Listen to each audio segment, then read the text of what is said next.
Ignition sequence starts. 6, 5, 4, 3, 2, 1, 0. Liftoff. We have a liftoff.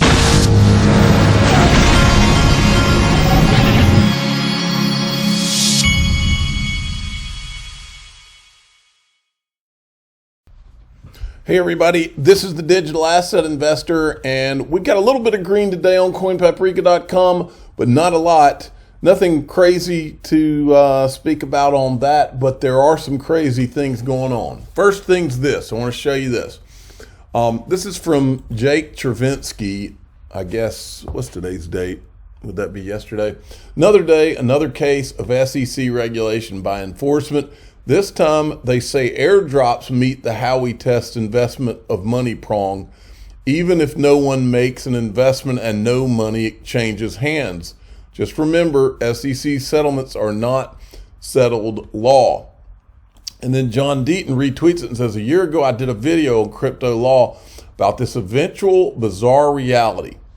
At the time, I was focusing on the Flare airdrop for XRP holders, but I warned if the SEC didn't back off their all-encompassing language, airdrops would be included. Gensler wants it all. We must unite.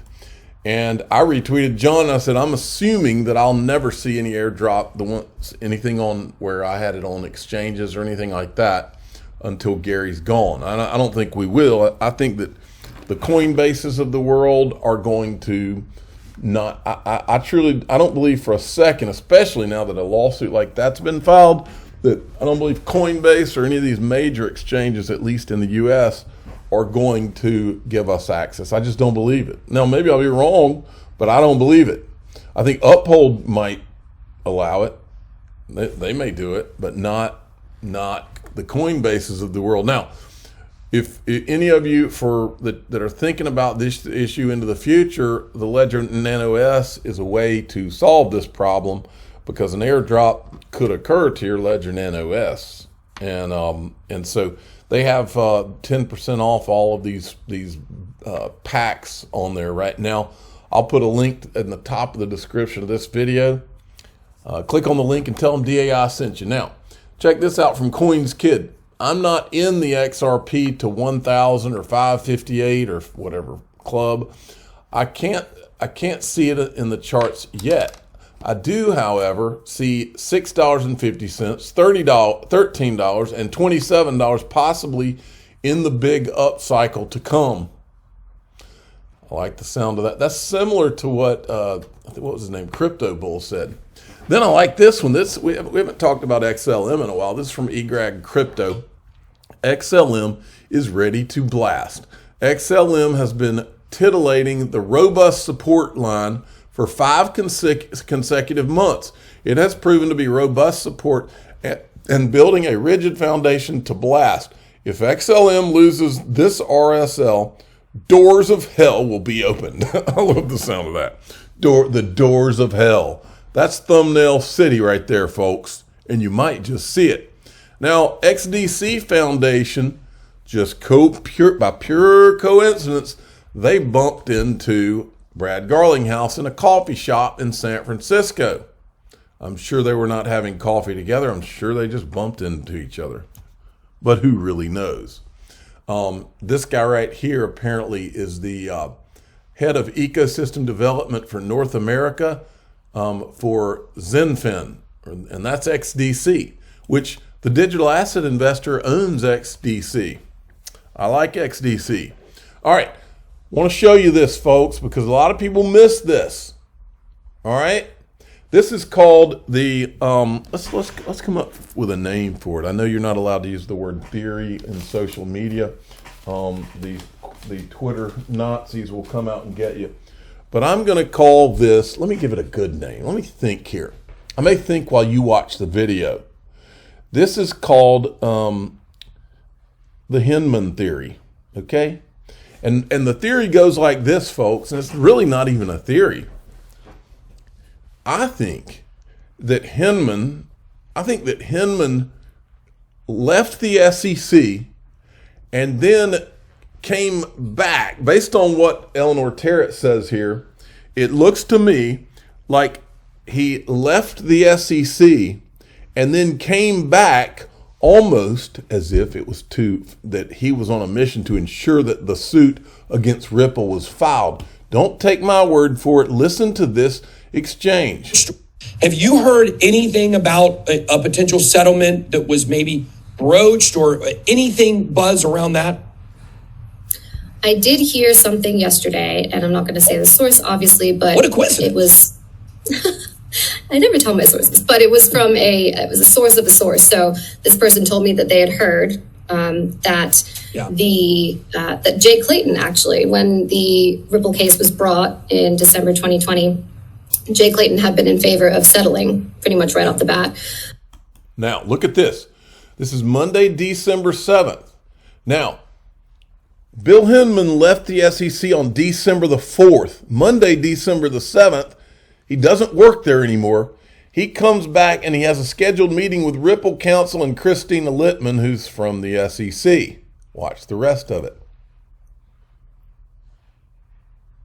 But that Bill Hinman had been driving it home saying, no, we're going to carry on with this case. I heard Clayton was in favor of settling. Bill Hinman was not. I don't know if that's true. But that's what I heard yesterday. So Clayton was in favor of settling. This is before they filed the Ripple lawsuit. But Hinman was driving it home.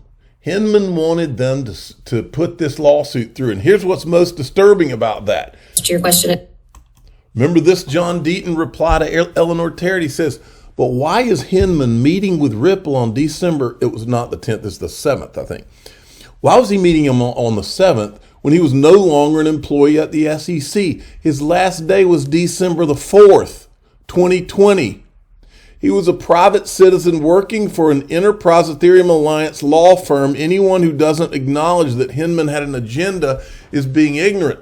Then this gets even more disturbing, folks. Let me show you this. This is from Stefan Huber.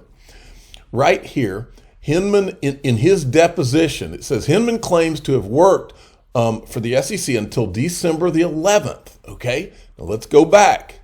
What was it? Why would Hinman need let me find that tweet out. Right. Where was it? But that Bill Hinman. There it was. Hold on. Okay, so Hinman knows that on December the 7th, it's on record that he met with Ripple and their attorneys, but he also knows that he no longer works there because he left on the 4th. How do we know this? I'll prove it in a second.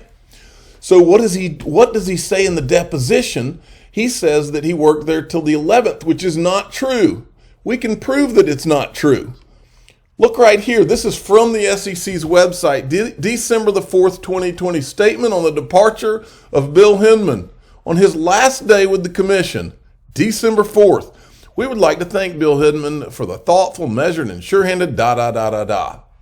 You think I'm BSing you here? No. This is the U.S. Securities and Exchange Commission website, and this is a statement on the departure of Bill Hinman, December 4th, 2020. He lied in that deposition. Unless there is something that we don't know, this is a lie. And the question is, why did he lie?